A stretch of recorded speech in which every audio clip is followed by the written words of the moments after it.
Tu as tout à fait raison, c'est vrai. Vous allez dans beaucoup de quartiers en France, vous trouvez des jeunes musulmans.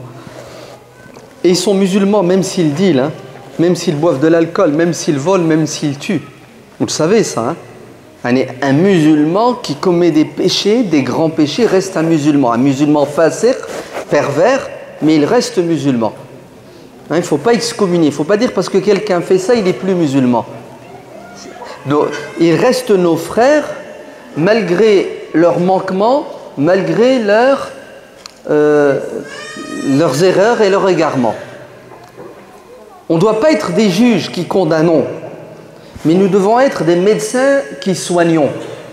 On doit être des pompiers qui devons éteindre les feux. Mais pour être un pompier, pour être un médecin, il faut avoir un cœur, il faut être altruiste. C'est-à-dire, il faut vouloir le bien aux autres, il faut aimer le bien aux autres et il faut donner de sa personne. Normalement, tous les musulmans doivent être comme ça. Car le propre du musulman, comme Dieu le dit dans le Saint-Coran, dans la sourate La Vache, « Kuntum khayra ummatin ukhrijat linnas » Pourquoi? Pourquoi est-ce que Dieu nous demande d'être les meilleurs? Et qu'est-ce que ça veut dire être le meilleur? Qu'est-ce que ça veut dire? « Ta'muruna bil ma'ruf wa tanhauna 'anil munkar » Vous ordonnez le bien et vous dissuadez les gens de faire le mal. On sera considérés les meilleurs le jour où on fera un pas vers les gens pour les aider. S'ils font du bien, on les soutient. On fait du partenariat avec eux. On les encourage. On participe à la construction de notre société. Et s'ils se trompent, on essaie de les rappeler à la raison, de les dissuader, de les aider à arrêter de détruire. Voilà les conditions pour être considéré par Dieu comme étant la meilleure des communautés. Le jour où les musulmans deviennent égoïstes, après moi le déluge, chacun est libre de faire ce qu'il veut, j'en ai rien à cirer, vous savez ce qui va nous arriver? Le mal n'a pas de frontières. Le diable n'est pas raciste. S'il y a le feu chez ton voisin, si tu ne l'aides pas à éteindre le feu va s'installer chez toi. Il y a un hadith rapporté par l'imam Ahmad ibn Hanbal radiyallahu anhu qui dit que Dieu a envoyé l'ange Jibril alayhi salam pour détruire une ville. Avant, Dieu détruisait les gens quand ils atteignaient un degré d'égarement satanique. Aujourd'hui, le jugement et la punition aura lieu dans l'au-delà. C'est la différence, hein, depuis l'avènement de l'islam sous sa forme mohammedienne. Dieu envoie l'ange Jibril alayhi salam pour détruire un village et une ville.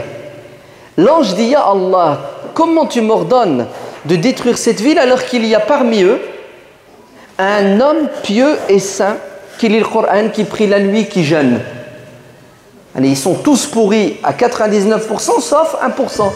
Vous savez ce que Dieu dit à Jibril? Tu commences par lui.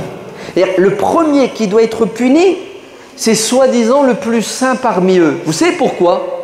Parce que c'était un égoïste. Il pensait qu'à lui. Il n'en avait rien à cirer des autres. Il a commis un péché impardonnable qui s'appelle non-assistance à communauté en danger. Oui, c'est un péché chez nous musulmans. Le prophète sallallahu alayhi wa sallam dit dans le hadith rapporté par Al-Bukhari Muslim que vous connaissez, mais malheureusement on n'arrive pas à faire la jonction entre ce qu'on sait et les devoirs au quotidien. Man ra'a minkum munkaran falyughayyirhu. Celui qui est témoin de quelque chose de blâmable. Vendre de la drogue, c'est haram, c'est mauvais, c'est dangereux, c'est illégal. Celui qui est témoin d'un munkar et qui ne réagit pas pour le condamner à la mesure de ses capacités, de sa possibilité, n'a pas la foi, dit le hadith. Tu trahis ta foi, tu trahis ta religion. Et tous les prophètes ont été envoyés pour sauver les gens. Vous voyez les gens qui sont en train de couler, de se noyer, et vous en foutez, et vous dites que vous aimez le prophète et que vous le suivez. Le prophète a passé sa vie à sauver les gens, à leur tendre des perches. Mon exemple et l'exemple des gens, c'est l'exemple d'un homme qui allume un feu, et le feu, le soir, attire les insectes. Et vous savez ce que fait cet homme? Tellement il a pitié des créatures vivantes, ils repoussent les insectes qui ne comprennent pas que le feu va les brûler. Je suis cet homme que Dieu a envoyé pour vous préserver de l'enfer sur terre et dans l'au-delà. Et toute ma vie, je l'ai passé à quoi? À me sacrifier pour que vous ne soyez pas sacrifiés sur l'autel de l'égarement, de l'aveuglement, de la permissivité. Nos jeunes frères qui dealent sont victimes de leur ignorance, sont victimes d'un manque d'éducation, sont victimes peut-être d'une société laxiste, sont victimes, très bien. Une victime, on ne la condamne pas. On la comprend et on l'aide à sortir du sable mouvant dans lequel elle est en train de s'enfoncer. Et si on ne le fait pas, cette victime va nous entraîner avec elle. Tôt ou tard, vos enfants vont tomber dans le piège. Vous me dites, avant il y avait les frères musulmans Da'wa Tabligh, vous avez confondu. Hein? Ouais, c'est deux choses différentes, mais qui se rassemblent et qui se ressemblent. Ouais. Les frères de la Jama'at Da'wa Tabligh sont des frères qui ont signé un contrat avec Dieu pour donner le maximum d'eux-mêmes pour sauver le maximum d'êtres humains.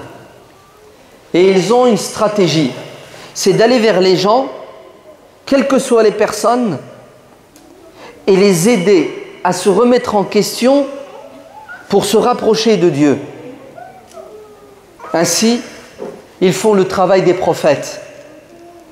Et ils ont sauvé des milliers, non, des millions d'êtres humains.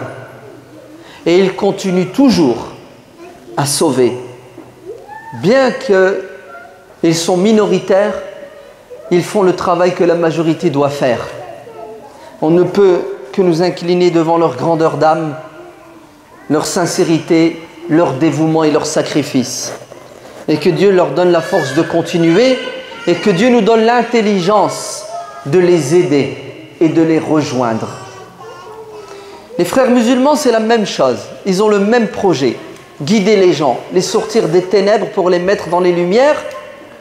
À la différence près, c'est qu'ils utilisent beaucoup plus de moyens que les frères du Tabligh. Les frères du Tabligh, ils sont dans le contact direct, à la témoin de Jéhovah. Les frères musulmans sont pour utiliser tous les moyens halal, modernes et efficaces pour toucher le maximum de gens de tout temps. Le contact direct, comme les frères du Tabligh, la radio, la télévision, les sites, les journaux, des activités, conférences, un match de foot, une fête de fin d'année, l'enseignement dans la mosquée, construire des écoles, bref, tous les outils halal, possibles et inimaginables, utiles et efficaces sont les bienvenus pour que cette religion touche le cœur, l'esprit du maximum de personnes. Donc au travail, hommes et femmes, petits et grands, quel que soit votre degré de connaissance de la religion, vous êtes tous des lumières. Non, vous êtes des phares. Capables d'éclairer les gens, si vous le voulez. Travaillez de manière intelligente et structurée. Vous avez une mosquée, vous avez une association, vous devez tous adhérer et apporter de l'eau au moulin de la da'wa, de la prédication, ne serait-ce que dans notre communauté, pour sauver déjà les nôtres.